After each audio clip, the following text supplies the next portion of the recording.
Brad, I just got off the phone with Larry. Oh, gosh. Again? Larry phoned me up. His cord has an issue. It was puffing smoke at the back. I said, maybe it's condensation. So Brad picked it up, and then I heard there was some bad news. Yeah, took the head off, discovered a hairline crack. It's got a crack, goes from one combustion chamber over to the bottom of the other one, right through. So that's where the cylinder's sucking in the antifreeze. Yeah, it looks like nothing to the eye, but with pressure and heat, that's gonna shove it right through into the combustion. So I have to tell Larry that one of the heads is cracked. At least I can tell him that, no, he'll blame it on me, because it's my fault that 80-year-old aluminum rots. Larry was barely happy when it was running. I am here to see the cord. Please tell me we're not waiting for... We're still waiting for parts. We haven't... What are we doing, Dave? When am I ever going to drive my car? Can't wait to get it back. It's just been, what? Feels like 10 years. I'm going to get so old they won't give me a license anymore, and you're going to say to me, hey, car's ready. Bit of a scratch. Oh, God, you're picky. It's gonna be a tantrum.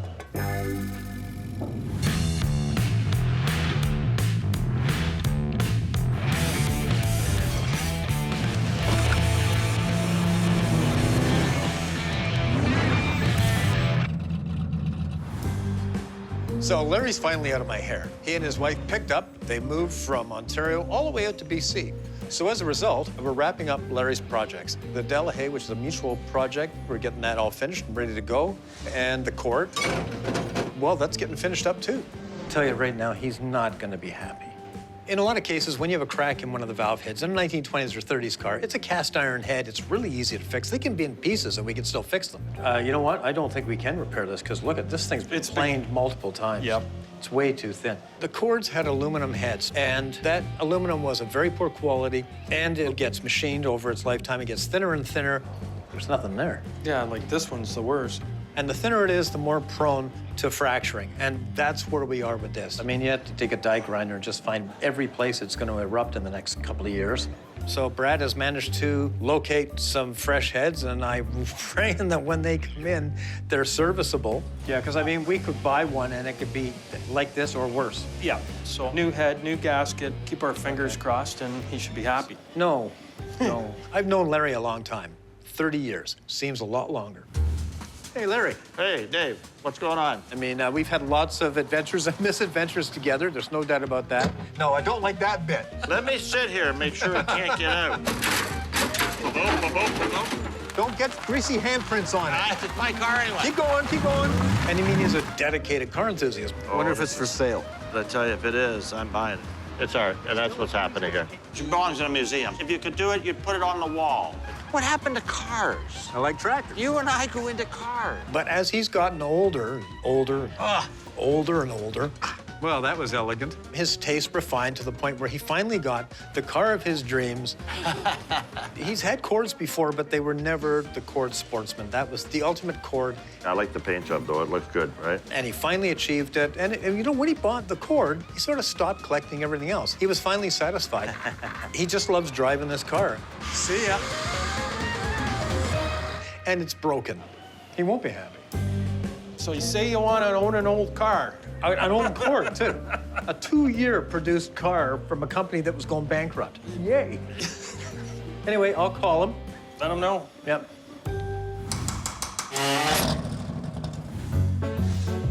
Last year, Larry and I thought the Delahaye was virtually finished. And then we took it for a drive around the parking lot.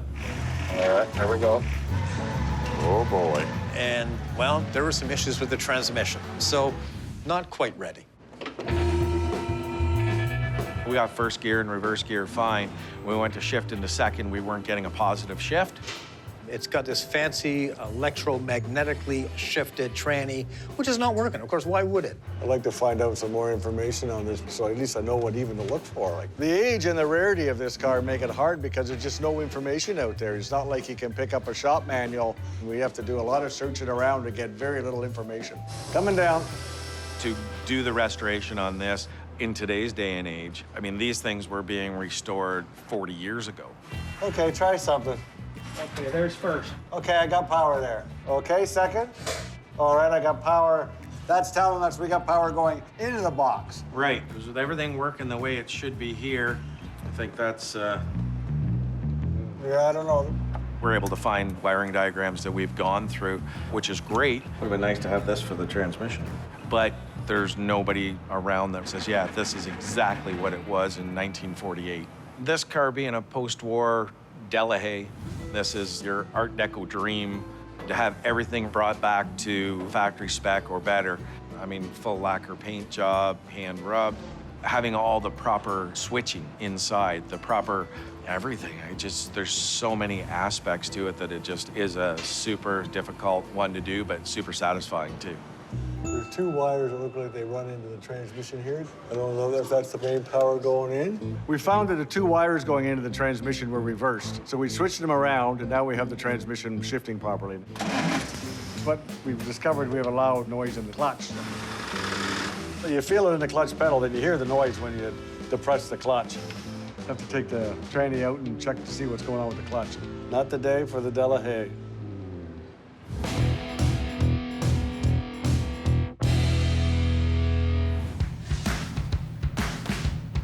So, special day today.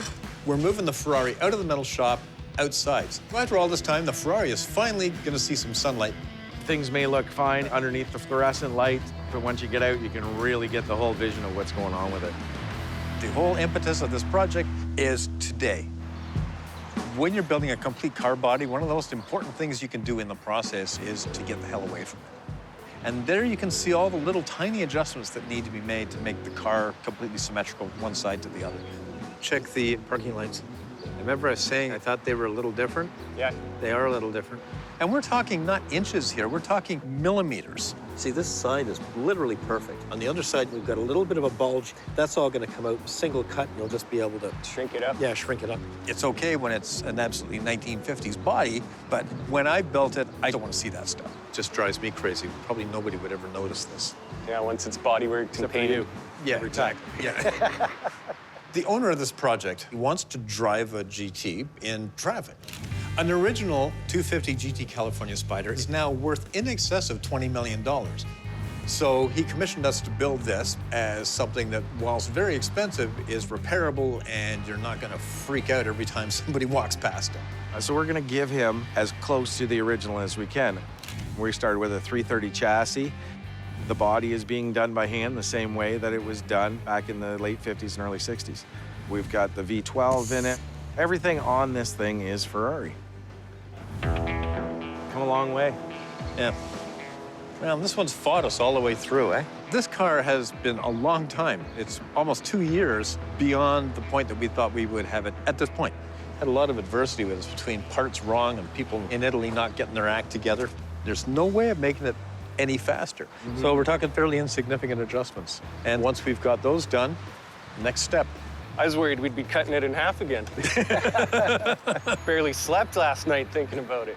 It looks like a car, and it looks like the car that we're trying to make it look like, so that's a good thing.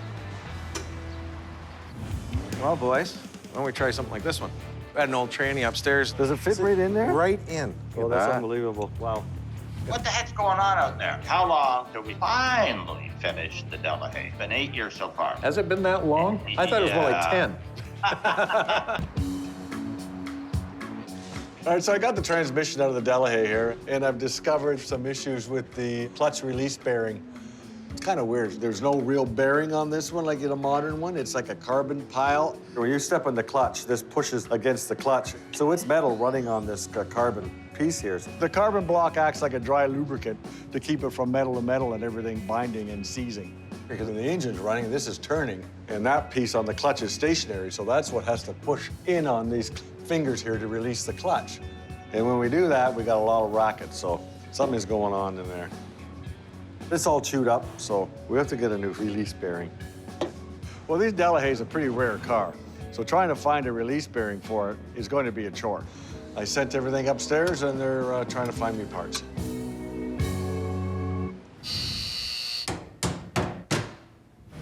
So, Larry. Hey, buddy, can you hear me and see me? Yeah, unfortunately. Larry's on Vancouver Island, just off the shore of British Columbia. He's in a particularly beautiful spot. I can't see the top of your head. I'm only seeing like 2/3 of your face. How about if I tip it? No, can I like this? I'm getting a little nauseous here, Larry. What the heck's going on out there? Where's my cord? Well, we finally discovered what the problem was. Fine. Yeah, finally. Well, one of the valve heads was cracked, and that was your smoke. Is it going now? Do we get it working? We found 2 really good heads for it. I'm gonna go out and do a test drive with Janice. So, you know, we might take it for the weekend, I think that's wonderful, but will you please be careful with the car? do a drive-in movie, drag races. Do you know what? We'll just leave it in the parking lot of the mall for only an hour or so. So it'll be fine. Yes. When I complain about it not working again, Yeah. I'll say, oh, it's because Dave did that. Well, listen, any news on the Delahaye? I do have some good news. As you well know, we had a shifting problem. It wouldn't come out at first. So got it up on the hoist, went underneath, and there's 2 wires. We just reversed those wires and poof, just a reversal of gears. And poof, yeah, poof. Just switched them over and it's shifting, but, and there's a big but, when it was shifting, it was making a hell of a grinding noise. First thought was throw out bearing. Now we've got to order that, get it in from France or whoever happens to have one. So let me ask you this, Davey. Sure. How long till we finally finish the Delahaye? Because we both know it's been 8 years so far, right? Has it been that long? I thought it was more like 10.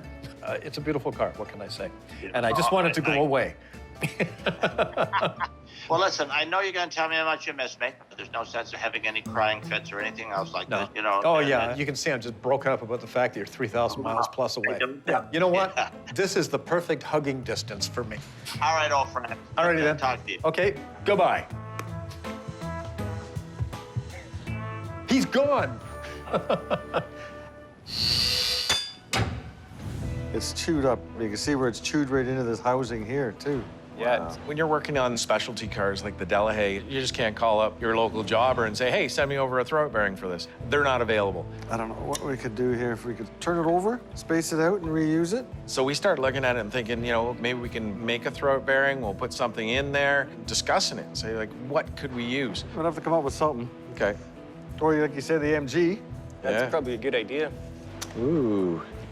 We got any parts upstairs? I'll be back. Okay. You know, it just popped in my head. I remember doing some MGs way back, and they used a carbon block, and it was similar to what this was. Went up to the parts department, went through some of the old transmissions, and boom, there it was. Well, boys, Yes. why don't we try something like this one? Wow. What's that Don't tell off? me that's from an MG. 70 MG. I had an old tranny upstairs, and this is like a brand new unit, and it looks pretty damn close. Oh, Look at that's that. unbelievable. Look at the distance. Yeah. Does it fit right in there? Right in. Fits almost perfect. This thing was made in the other side of the pond. Maybe they just using parts from, who knows? British? Yeah. To find 2 pieces that are the same off 2 different cars. It almost never happens. That'll work. That'll do the trick. You know, to bring it down and say, hey, boys, I just went and picked up your part. It was pretty cool. But all we got to do is drill the hole for the retainers. Oh, okay. Because the MG used a clip-style retainer under the back of it, and this uses a pin-style retainer on the end. Somebody can do that. I bet I can figure that out. I'm just gonna drill a couple holes so that the retaining clips on the Delahaye transmission can work with the piece that we found. I measured up a drill bit that's gonna match our little clips, exactly that. And I know I wanna go this far, so that's why I have the little piece of tape there.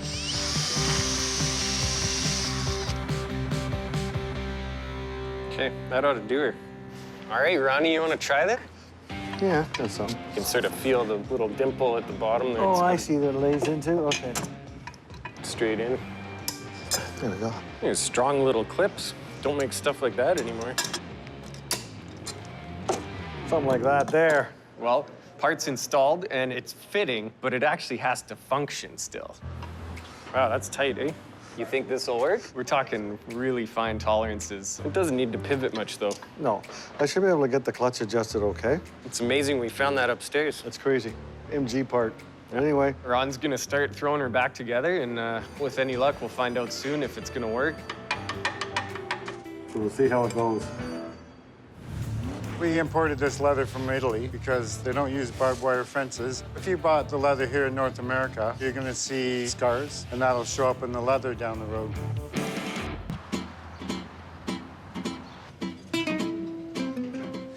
So today, the 250 GT California Spider has finally passed my eyeball test. So at this point, there's a few small tweaks, and then the car is up and out of the metal shop.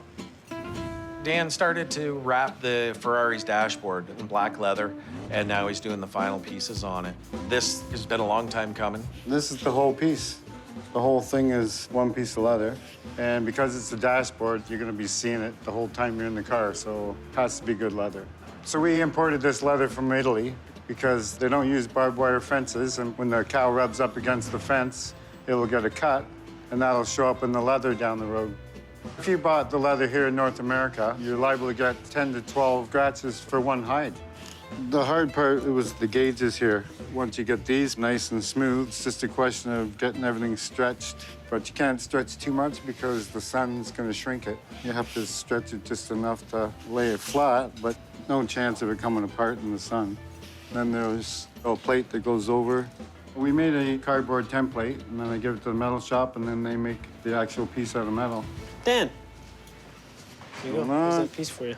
Nice. Thank you, sir. Keep up the good work. So now what I'll do is I'll cut out a piece of leather. Looks good. Stitching's nice all the way around, even. Yeah, fits nice. So I've got the leather all in place, so I have to mark the gauges to make sure everything fits well. And it was a little bit tight, but I mean, you don't want anything rattling around. I'll try in the speedometer next. Next, I'm going to do the 5 gauges, which is a little more intricate, but we can do it. So what I usually do is I make a chalk line. This will show where the gauges are. Now I got to look for a pattern that's 2 1/4 inches.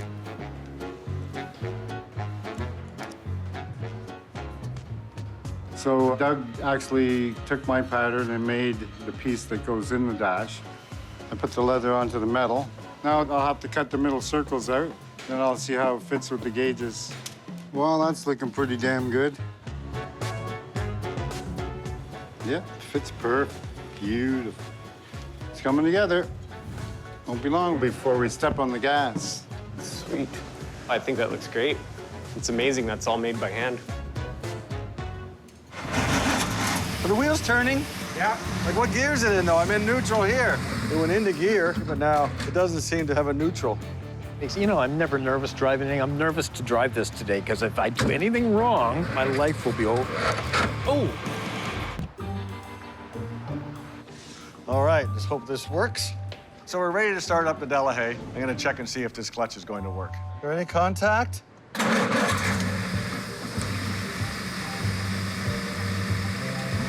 Are the wheels turning? Yeah. What about now? Forward. What gear is it in, though? I'm in neutral here. I think you're all the way up the top. The clutch seems to be working. I have shifting through the gears, but now it doesn't seem to have a neutral. But maybe, I don't know exactly the operating procedure of it, so it could be me. Here, to me, it should be neutral, not going anywhere. But transmission's engaged. But I don't know what gear it's in. I do have a gear shift that's neutral, forward, and reverse. I don't know. We'll have to get Greg out here. So you'd figure that would be a neutral, right? Okay, let the clutch out. First gear. I don't know. Is this the way it operates? Well, I remember back in 1948 when I drove one of these brand new, and not a clue, dude. Pre-selectors were fairly common in high-end European cars of the 1930s. There were several manufacturers of pre-selectors, and Cord in America tried to make one of their own. But few reached the success of Cotel, whose pre-selectors were found in cars like Delahaye, Talbot, and Bugatti. And they were essentially the first attempts at automatic transmissions. The sequence can change from maker to maker, but in the Delahaye, you push in the clutch, you pull a stick for forward or reverse, and then go up and use your pre-selector to choose whichever gear you want. You'd think that's when you're in an H pattern on your manual transmission. If you're not in first or second or whatever, you're in neutral. Yeah, that's interesting. And if you had it in reverse, would you have the 4 gears in reverse? I don't know. Want to try it? No. Good choice. With the clutch and transmission working, the Delahaye is finally done. Another fine job. Okay, good.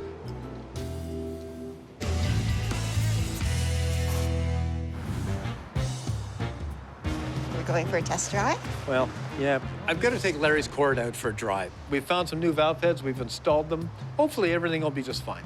This is Larry's baby. This is the ultimate collector car as far as he's concerned. So, you know, I'm never nervous driving anything. I'm nervous to drive this today because if I do anything wrong and I break it, my life is just not going to be worth living. Do you know how to start it? I'm thinking. Aha! See? Car starts. Check one. You know, I think this is the first time I've driven this one. It's nice It and rides smooth. nice. Actually, the shifting, I mean, aside from the fact that it's got the typical Cord kabang. The transmission was electric shift. It didn't work well. Yeah, it's not like the Delahaye. With this, you pre-select your gear. Then when you put the clutch down, and then it jumps in. Oh, it does it automatically? It does it automatically. It was noisy, it was a little obnoxious, it was prone to misshifting, and it was really prone to wearing out. So many decades later, they're a real problem. Okay, let's get her into fourth. Let's get into fourth. There we go. Beautiful day for riding a Cord. The treat of a Cord is having all of that pizzazz of this Art Deco icon, but when they're working, having a car that's just a beautiful thing to drive. I mean, I can understand why Larry likes this so much. It is a beautiful car. No doubt about it. No, Larry and I have been friends for a long time, Hey, Dave, what do you think? Is it just like we said? but we still rarely see eye to eye. When I have somebody I want to disappoint, it's invariably you. Yeah. I mean, we're basically polar opposites. I heard that. You love me and you know it. But there is one thing that we can agree on, and that is our love of classic cars. Should I start screaming yet? Getting nervous now, are you? Yeah, I am. You know, like Larry, sometimes they can be a pain. Happens like You've a been dream. sitting in that seat for 3 minutes and you've already broken the freaking car. But once you reach the open road, well, they stand in a class of their own.